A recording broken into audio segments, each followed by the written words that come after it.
Խոսի նաև խմբակցության անունից։ Վերջին նստաշրջանի հենց սկզբից միանգամից մեծամասնությունը ցույց է տալիս, թե ինչպես է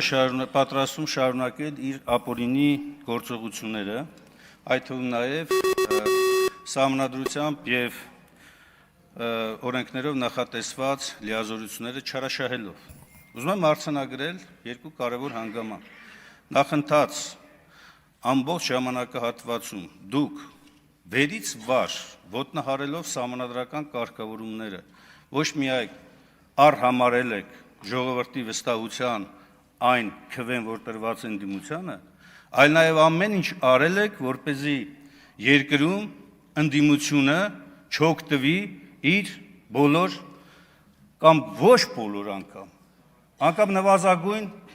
հնարավորություններից եւ իրավունքներից։ Ես ուզում եմ հիշեցնել ոչ միայն իմ գործընկերը արդեն նշեց այն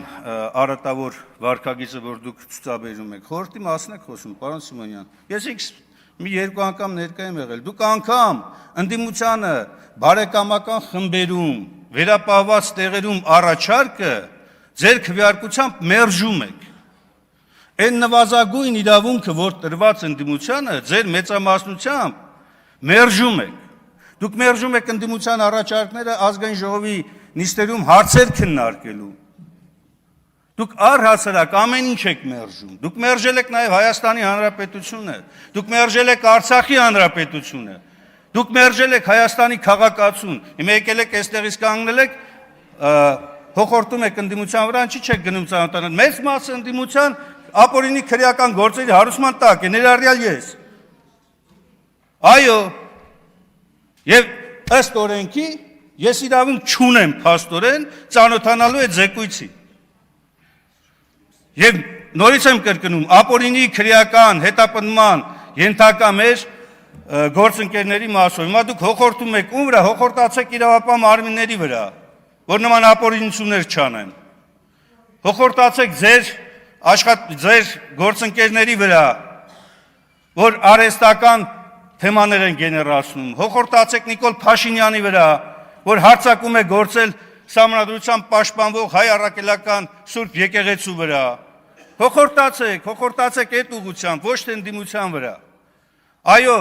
վերջին նստաշրջանն է եւ ես հույս ունեմ, որ հաջորդ նստաշրջանը արդեն նոր գումարման ազգային ժողովում այս ամբիոնում նստած չի լինի ԿՊ-ն, առնվազն իշխանության մակարդակով, նստած չի լինի, որպեսզի սահմանադրական կարգը վերականգնվես երկրում, մեր երկրում, դուք տապալել եք, իսկ ինչ վերաբերում է զեկույցը օրակարգում չընդգրկվելուն, շատ ճիշտ է, որ չի ընդգրկվել, եւ ես այստեղ հրապարակային ասում եմ, դուք շարժվել եք օրենքով, եւ ճիշտ է կարևոր չընդգրկել, որովհետեւ հանձնաժողով չկա, ինչպես որ տարի ու կես առաջ, 2 տարի առաջ ես պնդում էի, որ հանձնաժողովի ժամկետը ավարտվելու հիմքով հանձնաժողովը այլևս չի կարող որևէ ձևով հանձնաժողով որպես ներկայանա։ Տեսեք, զեկույցի մասով զեկույցը հանձնաժողովը ստեղծում է հանրությանը հետաքրքրող հարցերին պարզաբանում տալու համար։ Հանրությանը պարզաբանում տալու համար։ Հանրության մոտ կասկածները, որոնք որ կան, շարունակում են մնալ։